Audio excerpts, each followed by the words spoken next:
Assalamualaikum warahmatullahi wabarakatuh. Nama saya Muhammad Atsar Abdurrahman Aziz. NIM saya 43040210116. Saya dari Prodi Psikologi Islam kelas B semester 1. Di sini saya membuat video untuk menyelesaikan tugas UAS mata kuliah Akhlak Tasawuf. Saya akan menjelaskan sedikit tentang doa. Doa sendiri menurut Kamus Besar Bahasa Indonesia didefinisikan sebagai harapan, permintaan, dan permohonan kepada Tuhan. Tetapi menurut Rasulullah SAW dalam sabdanya, doa itu bukan hanya permohonan manusia kepada Allah Subhanahu wa Ta'ala dalam menyelesaikan problematika hidupnya, tetapi dalam hal atau konteks yang lebih luas, yaitu adalah ibadah. Doa itu adalah hablum minan nas. Doa itu adalah hablum minallah, atau hubungan kita dengan Allah Subhanahu wa Ta'ala. Yang mana doa sendiri memiliki hal-hal yang kuat apabila kita serius dalam melaksanakannya. Doa memiliki syarat-syarat yang harus kita lakukan agar doa kita itu dapat dikabulkan oleh Allah Subhanahu wa Ta'ala. Syarat yang pertama adalah ketika kita berdoa, kita itu harus bersungguh-sungguh, atau kita itu harus menghadirkan rasa khusyuk kita ketika berdoa, supaya doa kita itu bisa diijabahi oleh Allah Subhanahu wa Ta'ala. Lalu yang kedua adalah saat kita berdoa itu, kita itu harus senantiasa melaksanakan apa yang Allah perintahkan kepada kita dan menjauhi apa yang Allah larang kepada kita.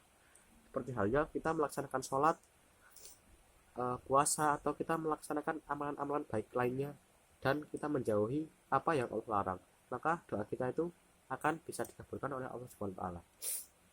Lalu yang ketiga, Allah itu mengabulkan doa kita sesuai dengan kondisi kita. Jadi ketika kita keadaannya seperti ini, ya kita akan dikabulkannya seperti ini, tidak dikabulkannya seperti itu. Lalu yang keempat, saat kita berdoa, kita itu harus menyebut nama-nama Allah, atau kita berdoa itu menyebut nama sifat-sifat Allah, seperti nama baik Allah yaitu Asmaul Husna, seperti Ya Rahman, Ya Rahim, dan sebagainya. Lalu setelah syarat untuk dikabulkannya doa, terdapat juga hal-hal yang membuat doa kita tertolak. Yang pertama adalah ketika kita berdoa, kita itu tidak ada keseriusan atau hati kita itu kosong. Jadi bila mana ketika kita berdoa hati kita kosong atau tidak ada keseriusan, maka doa kita itu bisa ditolak oleh Allah Subhanahu wa Ta'ala. Lalu yang kedua adalah ketika kita berdoa masih terdapat hal-hal yang buruk atau masih terdapat dosa atau hal-hal yang haram di tubuh kita. Seperti halnya kita sering mendolimi orang, atau kita minum khamar dan sebagainya, maka doa itu akan bisa ditolak oleh Allah Subhanahu wa Ta'ala. Lalu yang menyebabkan doa kita tertolak adalah yang ketiga adalah kita berdoa untuk hal-hal yang buruk. Seperti contohnya kita itu mendoakan keburukan orang lain, maka bisa jadi doa itu akan bisa ditolak oleh Allah Subhanahu wa Ta'ala. Lalu setelah ditolaknya doa, terdapat juga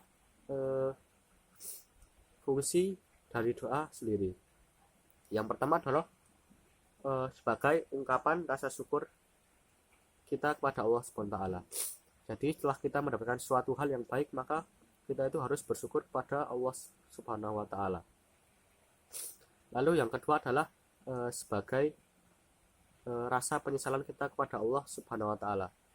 Jadi seperti halnya kita taubat juga termasuk doa, yang mana jika kita setelah melakukan kesalahan, maka kita itu harus berdoa kepada Allah Subhanahu wa Ta'ala. Lalu yang ketiga itu doa itu dapat menenangkan hati kita. Jadi seorang yang sering berdoa, maka hatinya itu akan menenangkan jiwa, hati, dan pikiran. Lalu yang keempat adalah doa dapat menolak bala. Lalu yang kelima, doa itu dapat menyembuhkan suatu penyakit.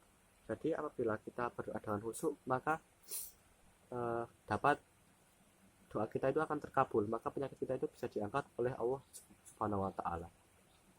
Itu adalah 5 itu adalah fungsi dan manfaat dari doa tersebut. Mungkin itu sedikit yang bisa saya sampaikan, kurang dan lebihnya mohon maaf. Al-afu minkum. Assalamualaikum warahmatullahi wabarakatuh.